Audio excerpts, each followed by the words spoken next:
பேர் Ricky Jawahar sir. நான் சேப்பாக்க பகுதி கழக செயலாளராக இருக்கேன். என்ன பிரச்சனைனா, கிட்டத்தட்ட 2 வருட காலமாக நாங்கள் இங்கே பேனர் ஒட்டிட்டு இருக்கோம். 2 செவரு ஆக்சுவலாக வந்து மொத்தம் எங்கள் 10-15 செவரு கிட்ட இருக்கு. 2 செவரு நாங்கள் ஒட்டிட்டு இருக்கோம். தளபதி கட்சி ஆரம்பிச்சுலேருந்து நாங்கள் ஒட்டிட்டு இருக்கோம்.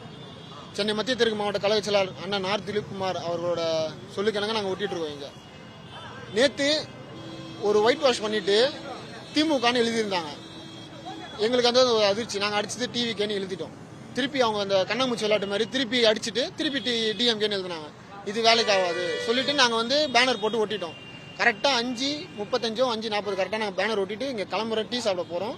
10 நிமிஷத்தில் பேனர் கிழிச்சு கீழே வச்சுட்டாங்க. அங்கே ஓரமாக கீழே வச்சதுனால நம்ம எல்லா நிர்வாகிங்க வந்தோடனே ஒரே ஒரு பிசி மட்டும் வந்து இந்த மாதிரி இங்கே நிற்கக்கூடாது, கிளம்புன்னு சொல்லிட்டே இருந்தாங்க. இல்லை சார், நாங்கள் கம்ப்ளைண்ட்லாம் கொடுத்து நாங்கள் சும்மா நின்று இருந்தோம்னு சொன்னோம். அதுக்குள்ளே எங்கள் மாவட்ட செயலர் கால்லாம் போய் அந்த மாதிரி ஒரு காம்ப்ரமைஸ் மாதிரி பண்ண பார்த்தாங்க. நாங்கள் அதுக்கு எதுக்குமே வந்து வேணாம், காம்ப்ரமைஷனே வேணான்னு சொல்லிட்டோம். ஓகேவா? அதுக்கப்புறம் இங்கே கிழிச்சவங்க இன்ஃபார்மர் ப்ளஸ் கிழிச்சவங்க 63வது வட்ட நிர்வாகி பேர் சொல்ல விரும்பல.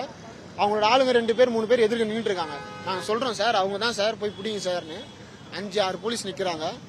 ஒருத்தரும் எனக்கு கண்ணு தெரியல, யார் அது, ப்ளூ கலரா அங்கே இல்லையே அப்படின்னு சொல்லி முடிக்கிறாங்க. அதுக்கப்புறம் இப்போ மொத்தமாக 63 ஏஏ கூட்டு வந்து எல்லா பேனரும் கிளியர் பண்ண சொல்லியிருக்காங்க. அடுத்து நாங்கள் F1 போலீஸ் ஸ்டேஷன் போய் கம்ப்ளைண்ட் கொடுக்க போகிறோம். எங்கள் பேனர் கிழிச்சதுக்காக ஒரு நபர் மேலே கம்ப்ளைண்ட் கொடுக்க போகிறோம்.